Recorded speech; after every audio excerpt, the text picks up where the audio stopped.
Our congregation was founded 142 years ago in Mexico City. Today, by the grace of God, we are now in 14 countries, located in 3 different continents. In 1904, the sisters began to staff a school owned by a lay person named Mrs. Esther Heavy, located in the city where we were founded. Several of the early candidates to the congregation were teachers. In this period of 112 years of growth, each school has decided what scripture passage and emblem was appropriate according to the locale and environment where the school was situated. As time went by, 63 emblems represented the many schools staffed by us, the Franciscan Sisters. While our PAK emblem represented the Franciscan order to whom we belong, it did not represent our congregation as such. With the growth of our schools worldwide, it became necessary to identify us as a family, both the students and us, the educators.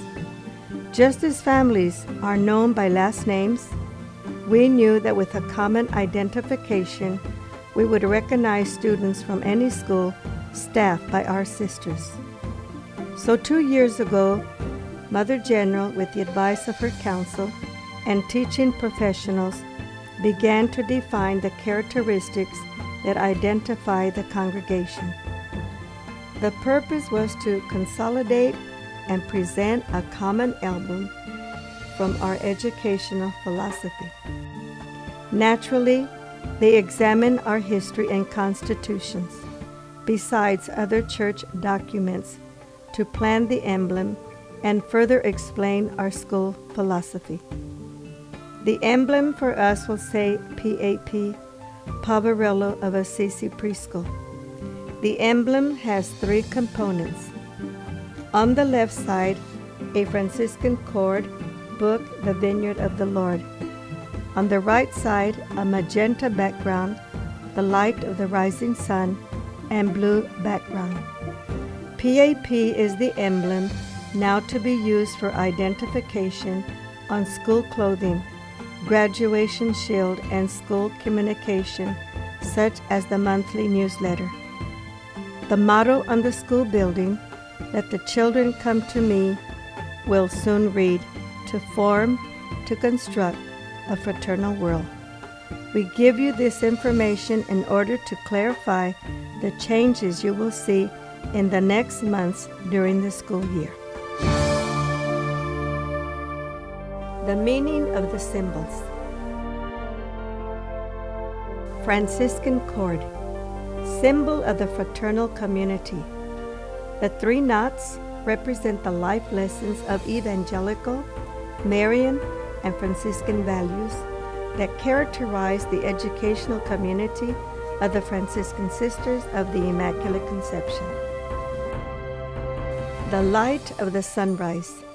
The rays of the sunlight that appears in the horizon determine the mission of the pastoral education of the Franciscan Sisters of the Immaculate Conception, of illuminating the vineyard of the Lord, offering to the educational community a formation of quality from the evangelical values, so that they, at the same time, by the realization of their vocation, will illuminate their families and their environments.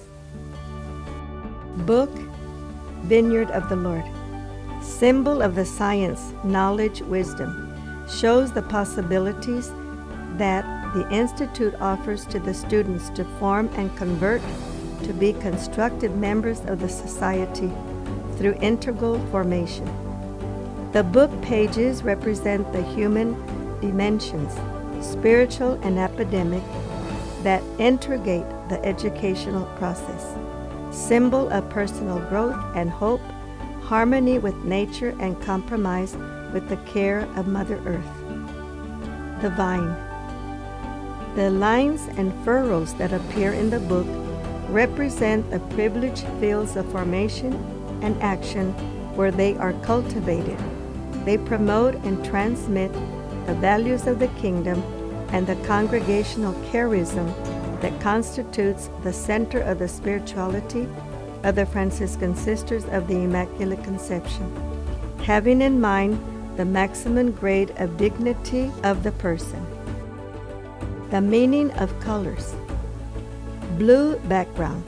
It represents our Marian spirituality, from where it is importance of life, lessons of virtue derives, especially purity, obedience to God's will, humility, and sensitivity to the needs of others.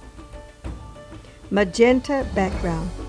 It is the color of the forge in which new men are purified and shaped. It's about strengthening the interior formation of human beings. Gold margin.